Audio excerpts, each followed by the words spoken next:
So previous వీడియోలో చెప్పినట్టు మేమైతే డిన్నర్‌కి ఏబీఎస్ బార్బిక్యూ నేషన్‌కి అయితే వెళ్ళిపోయాం. ఏదో అనుకోని వెళ్ళాం గానీ అంత సాటిస్ఫై అయితే అవ్వలేదు. ఎందుకంటే మేమైతే వెళ్ళగానే ambience wise satisfy, but food wise మీ విషయానికి వదిలేస్తున్నాను. ఎందుకంటే మేమైతే ఫస్ట్ పానీపూరి అయితే ట్రై చేసాం. ఆబ్వియస్‌గా తెలిసిందే పానీపూరి మనందరికీ స్ట్రీట్ స్టైల్ అంటేనే ఇష్టం.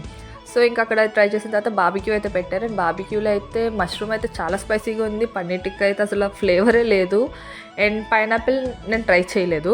బట్ చికెన్ వైజ్ అయితే బాగుందంట వీళ్ళందరూ చెప్పారు. దాని తర్వాత మెయిన్ కోర్స్లో ఏమేమి పెట్టారా అని వెళ్ళి చూస్తే నాన్ వెజ్లో అయితే mutton biryani, chicken biryani, Guntur chicken, mutton curry, mutton పాయసం ఇవన్నీ పెట్టారు. అవన్నీ కూడా ఓకే అంట. అండ్ వెజ్లో అయితే వెజ్ బిర్యానీ, బగారా rice, plain rice, paneer curry, ABS special curry, noodles ఇవన్నీ పెట్టారు. ఇవన్నీ కూడా నేను ఏదో అనుకున్నాను కానీ అసలు ఏం అంతగలేదు. Only veg biryani and curries అయితే బాగున్నాయి. సో అవి ట్రై చేయొచ్చు.